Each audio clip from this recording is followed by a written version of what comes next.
Ooh.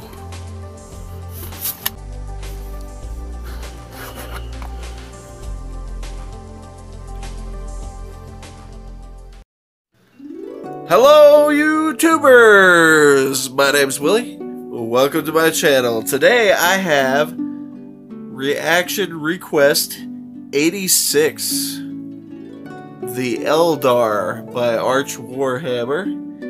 And this has been requested by Brutality616. So, let's check it out.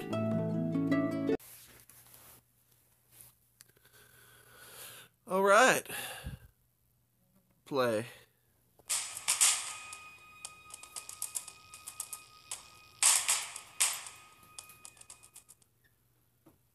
Greetings and salutations, friends, and welcome back to another 40k lore video. In today's video, we'll be having a look at the enigmatic Eldar.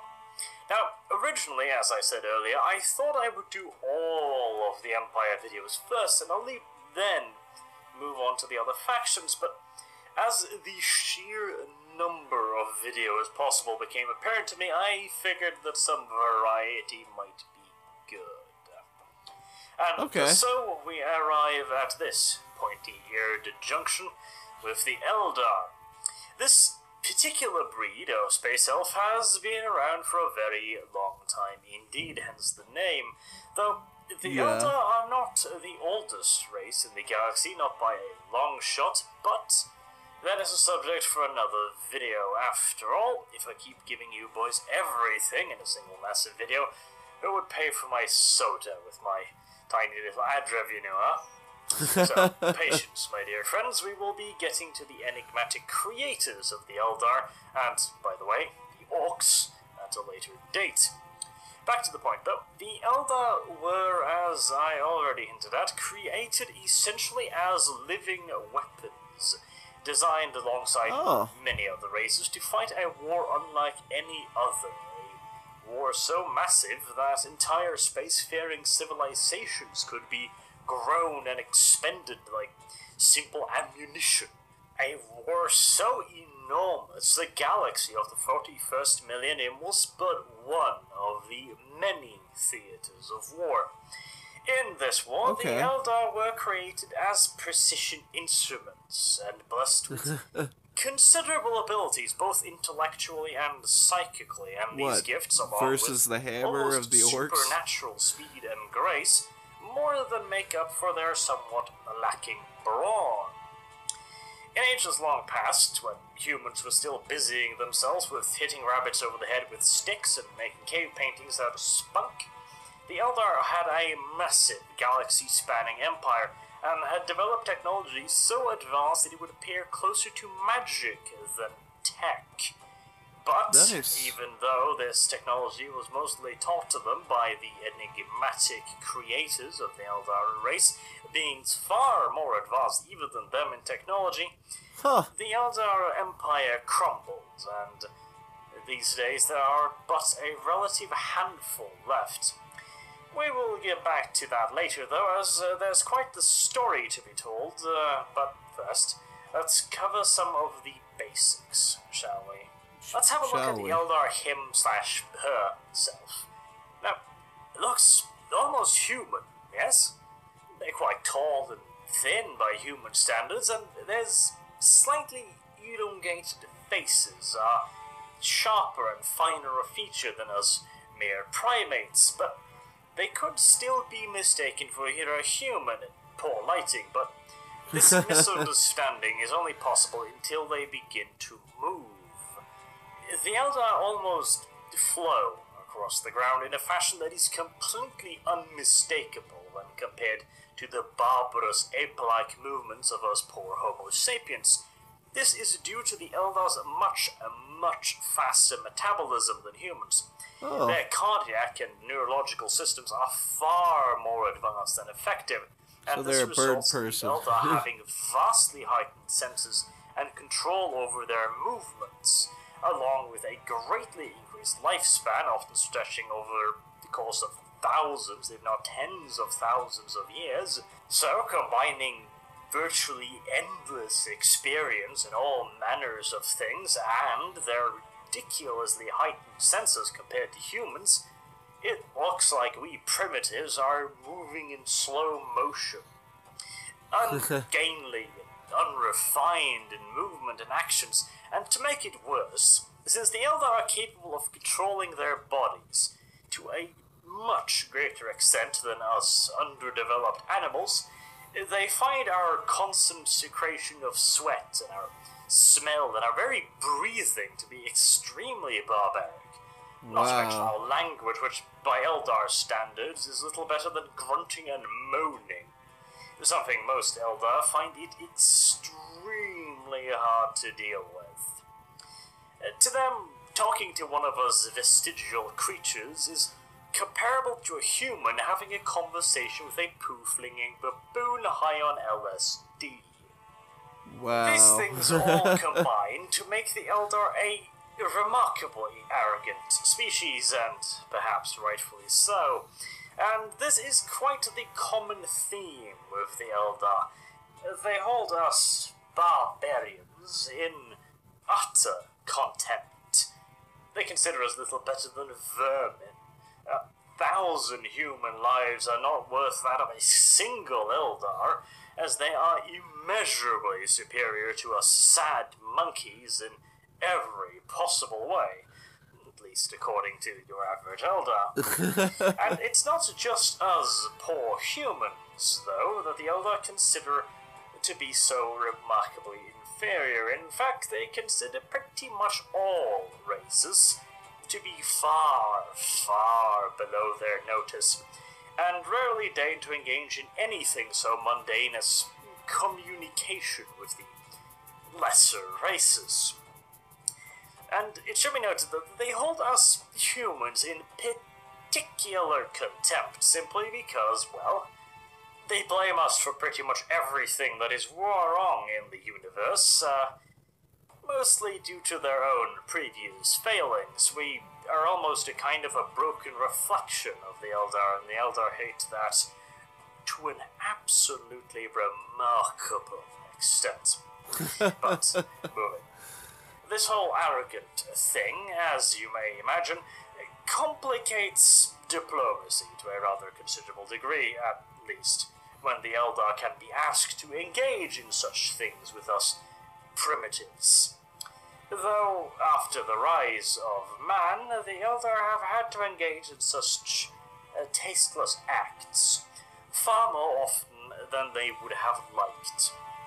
Previously to the rise of man, the Empire of the Eldar gave virtually no shits about the lesser races. We were less than an annoyance, but, well, we've come a long way since our tadpole days.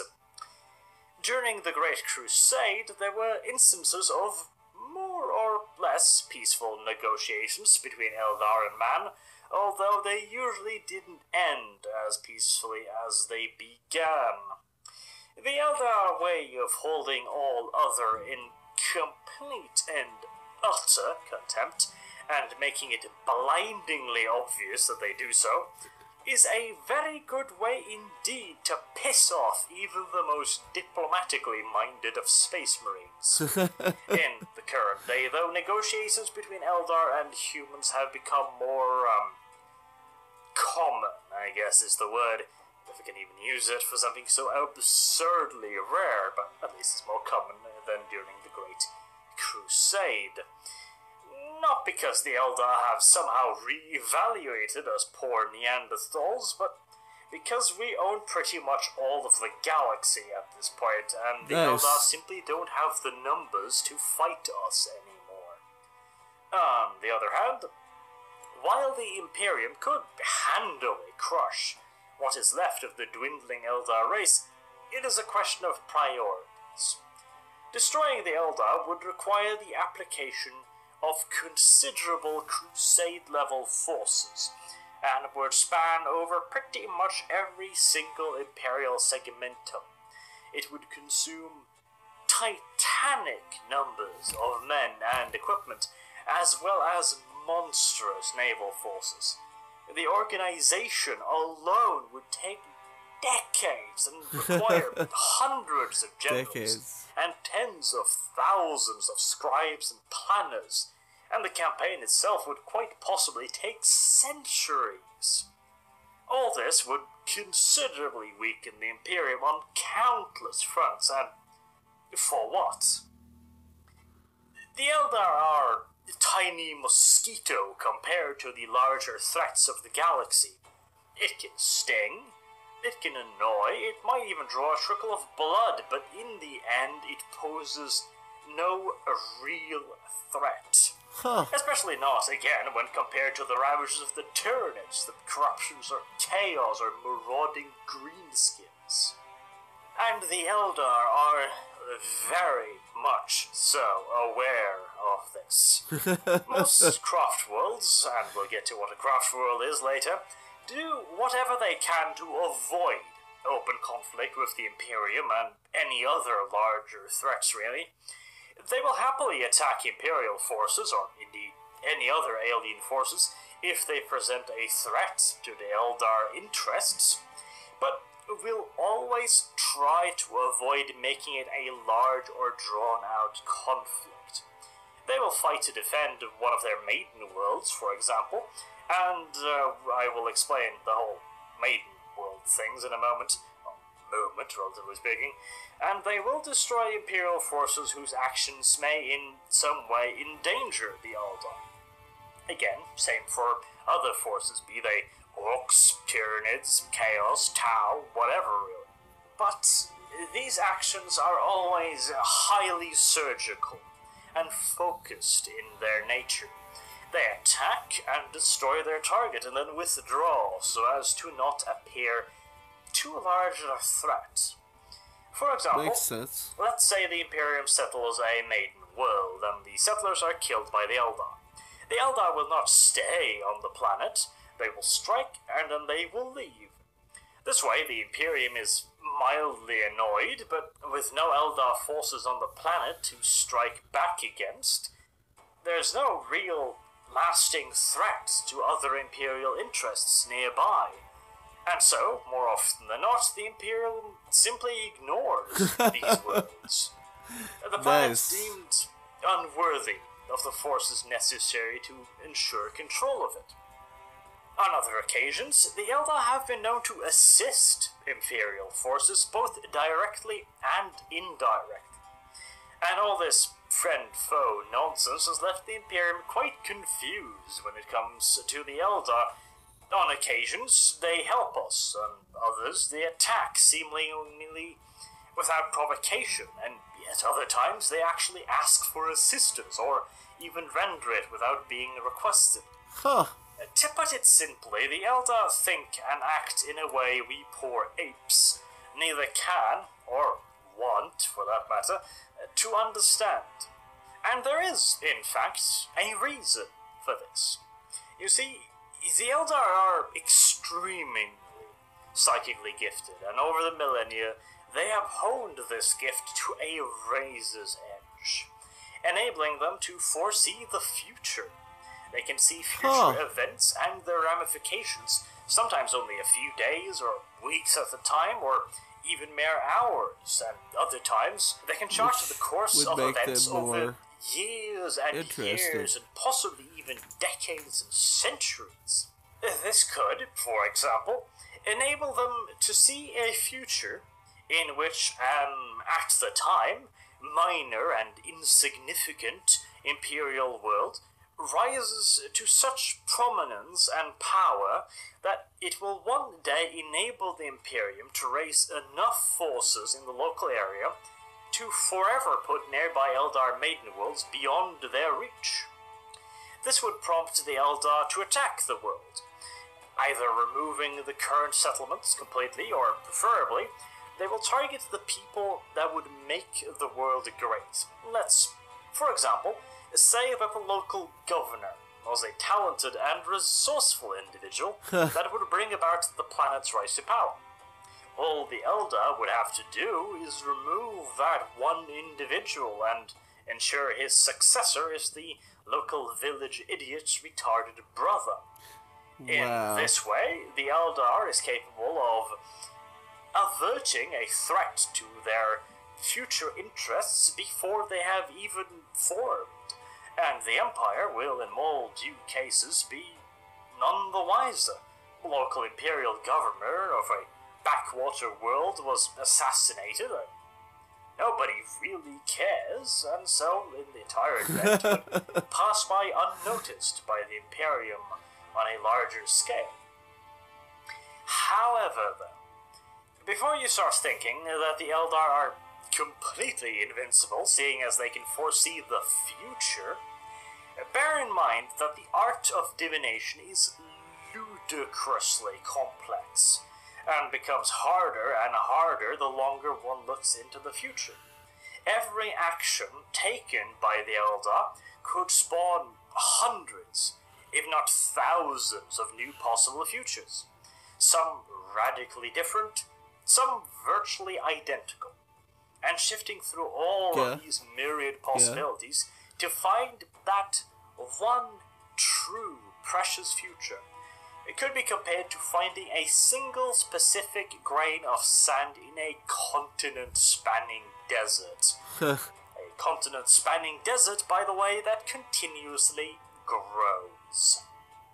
We will get back to the subject of Eldar psychic powers and how they affect their way of war in basic forms relatively soon, and in far fuller terms in a later video. In fact, probably a series of videos.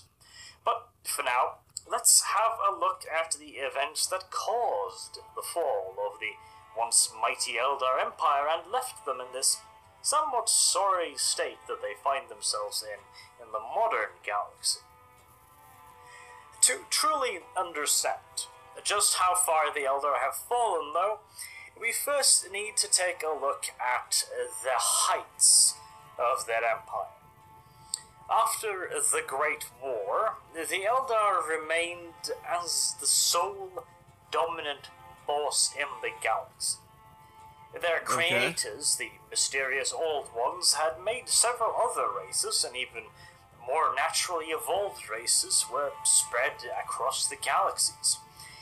But none of them could even come close to the Eldar in terms of technology and power, and so there was really nothing to stop the Eldar from claiming what was left of their old master's galactic domain. And they also adopted much of their technologies for their own use, including their almost complete control over the warp. You see, back then, the warp was not the hostile realms of chaos it is today. Back then, the mechanics of the warp was practically completely understood by the Old Ones, and they could shape it to suit their needs. And many of these techniques were passed on to the Eldar, although these teachings were to prove fatally flawed, but we'll get to that later. For the moment, the Eldar had not only complete control over the material universe and the galaxy as a whole, with the other races consigned to small pockets of resistance, or perhaps zoos would be a better word, but they also had masteries over the immaterial of the warp itself and could wield it as a weapon. The Eldar created gods within the warp, but these were not the intelligent and self-serving gods of the Chaos Pantheon. These gods were essentially immensely powerful tools that the Eldar could direct and control pretty much however they wished. And so, with the powers of the very gods themselves at their command, the Eldar transcended all of life's minor worries. They didn't need to work or fight. All necessary tasks, both economical and military, were carried out by automatons and their essentially enslaved gods. As you may imagine, this left the Eldar themselves somewhat bored, really, with nothing to do. Immediately, this seemed not to be much of a problem. The Eldar nation remained strong and secure, with what few borders it still had, being ever pushed forward by armies of automatons and their essentially enslaved gods. and the Eldars themselves lived endless lives of luxury and indulgence. They had, in fact, even conquered death. Now, the Eldar, even in the modern time, are virtually immortal. They live for an incredibly long period of time. They do die of aging at some point, but it takes thousands upon thousands upon thousands of years. But back then, when an Eldar died, his spirit entered the warp, the realm of the Eldar's gods. At that time, the Chaos gods were virtually non-existent. They were barred off by strong, powerful walls in the Immaterium. And so the spirits of the Eldar were virtually completely safe, and were, when they so wished it, reborn anew into the realm of flesh and blood. At the time, the warp was far from a place of terror for the Eldar, but a confirmed afterlife they could all return from if they so wished. It was a massive safety net, you could almost call it. However, even a life of endless luxury and the guarantee of resurrection would eventually become boring over the course of hundreds and then thousands of years. And so the Eldar began exploring ever more stimulating activities. To begin with, the Eldar moderated their excesses and focused them into truly marvelous works of art, architecture, and many things besides, but over the years, even this became boring. The Eldar began craving more and more, and they began to see themselves as invincible, and honestly, you could really argue with them at that point. The galaxy, at that point, was not merely theirs to conquer, but it was already theirs, and it was theirs by divine right, quite literally, seeing as they had created their own gods. The galaxy was theirs for all eternity, and all that was left to conquer was boredom. Slowly but surely, the Eldar embraced ever greater excesses, and soon so-called pleasure cults started appearing on virtually all the Eldar worlds. To begin with, these pleasure cults were simple venues for orgies and sexual and other indulgences, but mere pleasures of the sensual flesh soon became dull, boring, so the cults began offering more tantalizing activities. At this point, the cult's customers had already explored almost every type of sexual vices, and so the cult got creative. The Eldar, as a race, gradually declined into a cruel and hedonistic society, where the border between pleasure and pain was ever blurred and pushed, until the Eldar race, almost as a complete whole, degraded into complete anarchy. Blood-crazed murderers roamed the streets, and families turned on each other in orgies of violence and torture the galaxy had never seen before. This sensation of degradation, of panic, of pain, suffering, became so overpowering to the senses, and the emotions unleashed during the last days of the Eldar Empire became so powerful that it forever changed the very fabric of the warp itself. But, Arch, you may say, this is all very dramatic and all, but how did this shatter an entire galactic empire? I mean, surely some bastions of law and order remain to curb the excesses of this galactic drinking binge. Well, the mere anarchy and murder shtick was merely an appetizer, really, for what was to come next. As I have previously talked about, the warp is a reflection of the material world, and such violent excess had a profound effect on the warp, and it was this really, that hammered the final nail into the Eldar coffin. Okay. Because, for all their bluster, for all their supposed superiority, for all their hatred of the lesser races as mere barbarians doing little more than destroying, the Eldar are the only race in the galaxy that can lay claim to the dubious honor of giving birth to a Chaos God. After slowly maturing in the warp for decades, possibly even millennia, feeding on the heightened emotions of the Eldar, as they devolved ever further into the cult of pleasure, the Chaos God Slaanesh, Dark Prince of Pleasure, was, for lack of a better word, born. This birth consumed the lives of millions of Eldar across thousands of light years. Their very souls were sucked into the warp to fuel the awakening of this new god. But the Eldar themselves were not the only ones to suffer the wrath of this fresh deity. Up until this point, the warp had been a strictly controlled and regulated entity, focused and harnessed into a tool and a weapon of the Eldar. But with the birth of Slaanesh, the carefully calibrated balance of the warp was in a single instance irreparably destroyed.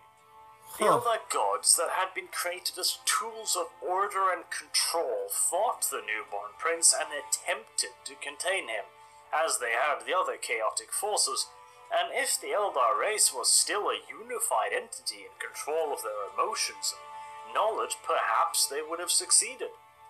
Before I proceed, though, at this point you may be a little confused if you have watched my previous video on the warp in relations to Warhammer Fantasy. So let me try to shed some light on the matter. You see, in 40k, the Old Ones and the Eldar knew the warp was capable of producing gods. They also knew that these gods are fully reliant on us mortals for their powers and even their very motivations.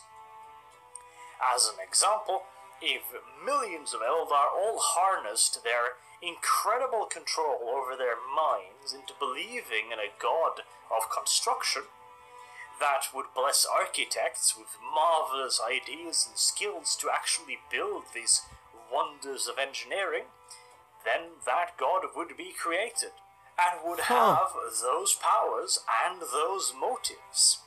If a race is capable of focusing their beliefs and minds towards such singular purpose, the gods of the warp become little more than tools to be applied with full control and precision, rendering the magic of the warp into cold, hard, controllable science. Of course, some baser instincts would still always exist, such impulses and emotions like fear of death and disease, ergo Nurgle, or the wish for a better tomorrow, ergo change, and thereby Tzeentch, or just good old anger that would empower Khorne. But in the society the Eldar had created, they had built walls around these emotions. After all, why would you fear death when you are simply reborn? Why want for change when you have everything you could ever want? And anger? The Eldar lived in an ideal world of peace and plenty. What little anger there was would not be enough to grant Khorne the power to sour milk, much less spawn legions of demons. And yet, these gods were always there, in the background, feeding on the emotions of the lesser races and whatever slivers of power that slipped out of the Eldar paradise, ever gnawing at the walls of the Eldar gods that they had constructed there to shield their people. As long as the Eldar, as the by far dominant force in the galaxy, remained strong, however, these walls would never crumble. But all walls require maintenance, and the walls of the Eldar had been left neglected and weakened, while the Eldar pursued more delightful ventures. And so, with the birth of Slaanesh and the death of the overwhelming majority of the Eldar population, the walls that had been keeping out the monsters crumbled to dust. What little resistance the Eldar gods could offer was overwhelmed in a tidal wave of chaos, and the relative handful of Eldar that remained had nowhere close to the power that would be required to re-imprison them. And speaking Makes of sense. reminders, not all Eldar died during the fall. Many Eldar had long sensed that something horrible was about to happen and had taken steps to distance themselves from their kin. Others were already far distant from the main Eldar culture and its slow decline. These Eldars were the inhabitants of the craft worlds. Massive, self-sufficient, spacefaring cities, or, well, actually city is too small of a term, as each craft world could be considered an independent nation with its own culture and traditions. Interesting. Perhaps continents would be a better term. Before the fall, these craft worlds were essentially supermassive trading caravans that traveled the Eldar Empire at sublight speeds, visiting other Eldar worlds only a few times during 1,000 years. As such, they remained virtually untouched by the slowly spreading corruption that had infected their brethren, and were greatly alarmed by the direction their empire appeared to be heading in.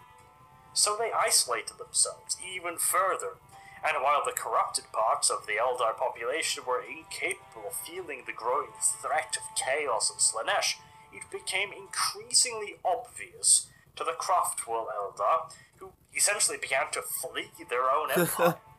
Stopping only briefly to bring along anyone still sound of mind, they headed out towards the stars and away from the core of the Eldar Empire as fast as their sublight engines could propel them. Makes sense. For many Craftworlds, however, this was not fast enough, but several did make it to a safe distance, and watched in horror as the center of their once proud mighty empire was wrenched into a warp, creating what we know today as the Ocularis Terribus, the Eye of Terror. Oh, okay. And the Eldar's troubles do not end there. After the Great War, the galaxy was smothered in warp storms, a side effect of the Eldar's containment of the forces of chaos, forces that continuously attempted to break loose and regain control of the warp and their home territory, so to say, thereby creating endless storms in the Immaterium, which, again, made travel through it virtually impossible for the lesser races, and limiting them, thereby, to sub-light speed travel, while the Eldar were able to use their systems of webways to travel the warp through artificially created tunnels. But more on that in another video. Back to the point, though. With the birth of Slaanesh, the chaotic forces broke free of their confines, and like a dam bursting, they spread themselves across the massive plains that the Eldar had so far denied them. And so, the massive storm was spread out over a massive area, all of its energy expended in this massive push to break down what remained of the Eldar's gods' defenses. And so, the storms that had been covering the galaxy abated, and became local disturbances rather than the galaxy-spanning tempest it once was. But how does this make life worse for the Eldar, you may ask? Well, the thing is that now the Eldar aren't the only ones that can travel at faster than light speeds. With the warp open for travel again, suddenly the lesser races were spreading like wildfire across the galaxies, finishing off any lingering hope the Eldar may have had of rebuilding their empire. And, in particular, there was one race of hairless monkeys that set out from the otherwise insignificant planet of Terra that would prove themselves a constant problem for the Eldar.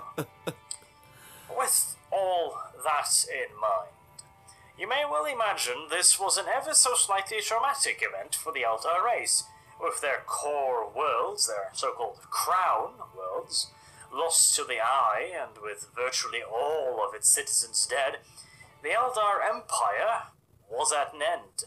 Its people scattered and separated, the Craftwalls had always been fiercely independent, but united by common heritage, while now all the heritage they had in common was the death and destruction of their race. They did agree on one thing, though. The Eldar had strayed far from their original path, and from now on all Eldar were required to curb their wishes and wants. To aid in this endeavor, they developed the Path system. Every Eldar will select for himself a focus, and he will, from that moment on, dedicate himself fully to the perfection of his path, for however long it may take until he achieves full mastery of his chosen discipline. And then, when full mastery is achieved, he simply starts anew on a different path. And so on, and so on, and Hopefully so to keep on. them out of trouble. Though, it should be noted that each new path does not completely override the old focus, but simply adds to the individual's accumulated experience, allowing the Eldar to view life in all of its forms and sides, and through these pursuits gain a unique grasp of the universe and his or her place in it. This system is not without its dangers, however, as the Eldar mind is quite different from that of our own. Imagine, if you will, that you could think 1,000 times faster than you can now. Imagine you could be presented with a puzzle, and your mind would not merely begin to solve the puzzle itself, but also start pondering its meaning, its origin, its production and invention, the origins of the exact materials used to make it, and the origins of these materials' subparticles and their meanings and implications on the greater whole, etc., etc., etc. To an Eldar, even the simplest thing can be an immensely complex puzzle.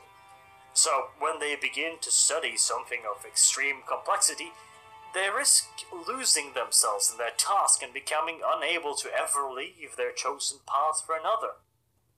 Forevermore obsessing and pondering the most minute detail of their chosen profession to a degree that is quite simply impossible for humans. The Eldar call such individuals the Lost, as they are forevermore bound to a single pursuit and will never get to experience the true diversity and glory of the material world.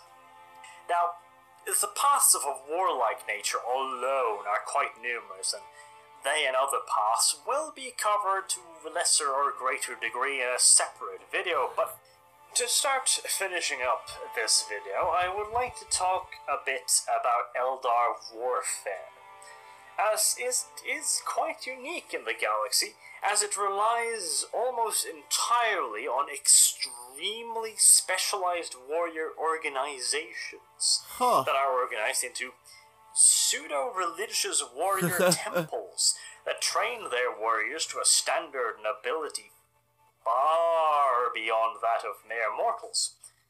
And when this training and dedication is paired with the Eldar weaponry so advanced it makes the works of us primordial baboons appear little better than sticks and stones painted in fanciful colors, the result is potent indeed. Eldar weaponry, armor, and vehicles will all be covered, or at least I'll do my best to cover the vast majority of them, in several separate videos, so for now I will merely touch upon some of the main traits of Eldar warfare. To make the most out of these extremely specialized warriors, the Eldar way of battle is centered around maneuver and positioning. They seek to place themselves and their enemies into a position where they may maximize their own advantages while minimizing that of their enemies. An Eldar assault is a perfectly timed dance of nuanced maneuvers and perfectly timed strikes they'll frustrate an enemy with long-range fire to draw him into pursuit, leading him into close and confined areas where they may be set upon by the many close combat specialists the Eldar possess. Nice. And while most forces would find such complex strategies challenging in the extreme, or even flat out impossible to carry out in battlefield conditions, the Eldar commanders are supremely skilled, with centuries or even millennia of experience to draw upon. Oh, yeah.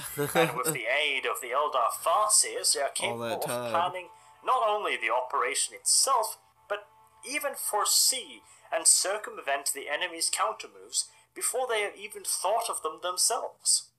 As you may imagine, this gives them a pretty damn severe advantage over most of the lesser races, but at the cost of ferociously complex and detailed plans that need to be carried out to perfection to ensure victory at the smallest possible cost of Eldar lives. Oh. To this end, the Eldar value speed above all else and have developed a myriad of anti-gravity platforms upon which to mount their heavier weapons, along with a great numbers of transports using a more powerful versions of the same technology. These heavier platforms are even capable of flight for a limited amount of time. Huh. The Eldar are also possessed of a limited form of teleportation technology that lets them travel with extreme speed between previously fixed points via the webways.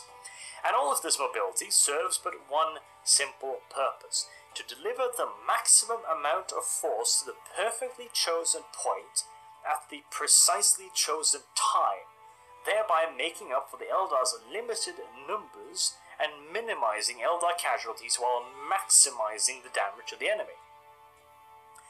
But again, before you start thinking the Eldar invincible and overpowered, remember that this is a strategy not necessarily formed from choice, but one birthed from desperation, and it comes with some quite obvious limitations.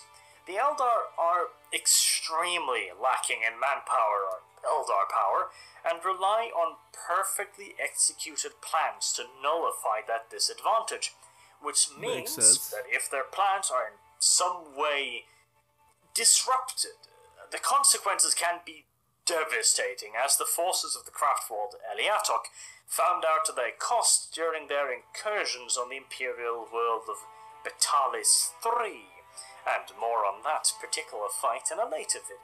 But this in particular lesson came in the form of a company of space wolves. The Space Wolves refused to dance to the Eldar's tune, and overcoming perfectly laid ambushes with sheer determination and fury, they unhinged the Eldar's plans, turning what had earlier appeared a completely one-sided Eldar victory into one of the costliest lessons ever learned by the Craftworld Aliatic.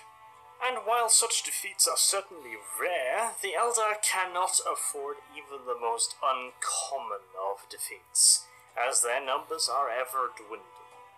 To this end, the Eldar avoid battle wherever possible, preferring to lure the other races into doing the dirty work for them. However, sometimes the Eldar must fight to preserve what they consider theirs. For example, the Eldar will risk great damage to themselves to preserve their so-called Maiden Worlds, once barren planets that the Eldar began terraforming long before the fall, a process that would take tens of thousands of years and have only recently come to fruition.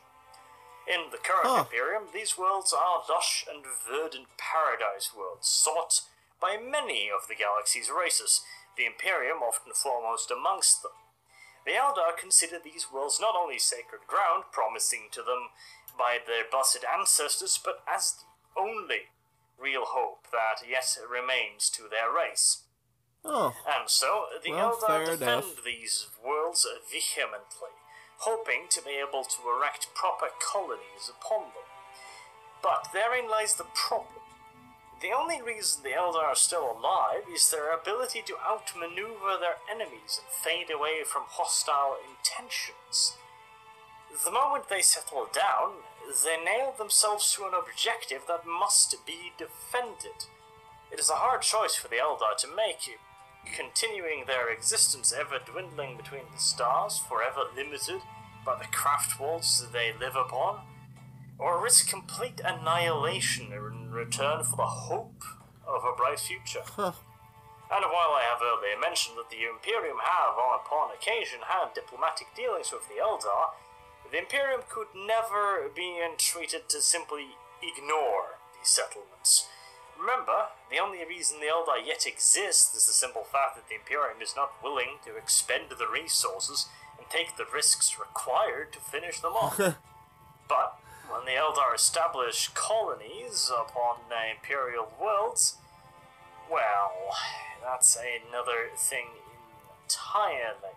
Simply put, if the Eldar were to remain in one place for any extended period of time, the Imperium would almost certainly have a go at them, as the potential to wipe out a large number of these raiders is a valuable opportunity indeed. But what if all the Eldar would somehow cooperate and create a single colony? Would that somehow work? Not really. Even if all the Eldar in the current galaxy could somehow cooperate for long enough to defend a single colony world in the hope of re-establishing some small part of their empire, and again, craft worlds are not very cooperative to begin with, so to think that they would all somehow be able to work together against such a unified goal is hopeful, to say the absolute least. And again, even if all of them could, if all of the Eldar population was centered on a single planet, the Imperium would be over that in moments. Such a fantastic prize, the extermination of the Eldar, and all they'd have to do is throw men at a single planet instead of scouring the endless depths of space for them. Yeah. Yeah, it probably would not. Would be wise. But, again, the Eldars do want to at least have a attempt at creating colonies, and so they create small colonies and hide them with advanced technologies. Colonies small enough so that if they are detected, they can be very quickly evacuated, thereby minimizing the risk, and scattering these colonies across different planets, again, decreasing the risk that any large significant blow can be dealt to their population. But, of course, this also means that any hopes of rebuilding the Empire is going to be a long and drawn-out process indeed. They live long enough. There's also, in all due likelihood, their best hope, simply because the Imperium cannot defend all of these planets individually, or, well, they could, but to do this would require large garrisoning forces to be placed on every single maiden world, which would, in all due likelihood, just simply be too much of a stretch on the Empire's resources to be worth it. And of course, that's only counting the Imperium, which is not the only race out there hostile to the Eldar. The Tyranid will happily nom Eldars just as they will humans. And while orcs prefer opponents with a bit more backbone and will to stand and fight, well, needs must when the devil drives. And these races are not quite that bad, though, as they're more easily predictable, I suppose you could say. And as such, the Eldar have a relatively simple time avoiding them, or maybe even using them for their own purposes, as they can, with a fair bit of certainty, predict their actions and move to distance themselves from any potential harm. Although, as in the case of the craft world London, this is not always possible. Nevertheless, these races are, relatively speaking, are fairly unthreatening compared to, for example, the Imperium, whom, by virtue of sheer size, is nigh on impossible to avoid. But the Imperium, as we have already talked about, consider the Eldar a fairly minor threat, and will usually leave them alone, unless, of course, opportunity to screw them over presents itself. Yes. And while the Necrons would happily piss oil on any Eldar grave that they come across, they are, for the moment, limited in their actions by numbers even more limited than the Eldar. But the true threat to the Eldar in all your reality comes from the very thing that once shattered their empire. Chaos. You see, Chaos, and in particular Slaanesh, value Eldar souls above all others, like a man might value the finest steak over a basest scrap. And the Eldar seek to cheat Chaos of this feast by binding their souls upon death into spirit stones, thereby avoiding the fairly uncomfortable fate that awaits them at the none-too-tender mercies of the creatures of the warp. And this is why they fear the forces of Chaos above all others. Not only will Chaos pursue the Eldar beyond all reason or thought of cost and gains, but they will make damn sure that the Eldar spirit stones are all ground to dust, to ensure that the souls of the lost are all sent to the warp's warm embrace. And as already mentioned, Slaanesh is extremely keen on getting his loving hands on the souls of the Eldar that escaped his grasp upon his birth. And so, if a budding champion of Chaos wished to gain the favor of the Dark Prince, there is no better currency with which to purchase it than the souls of the Eldar. Yeah. And we all know that the champions of Chaos tend to be quite aggressive in their pursuit of favor. And so, this is where we find the Eldar in the 41st millennium. A dwindling race, beset on all sides by enemies and forced into a guerrilla-style war of hit and run on a galactic scale. Their future is not a bright one, but all hope is still not lost. The Eldar possess knowledge and technology enough to keep themselves alive in an extremely hostile galaxy, and perhaps with time, the Eldar, discipline and planning will once again see them rise to prominence in a galaxy they once called their own. Only time will tell. Until the next time, though, I have been Arch. Thank you very much for watching, and Well, thank you, I hope Arch. to see you soon with some more lore videos. Until then, have a good day.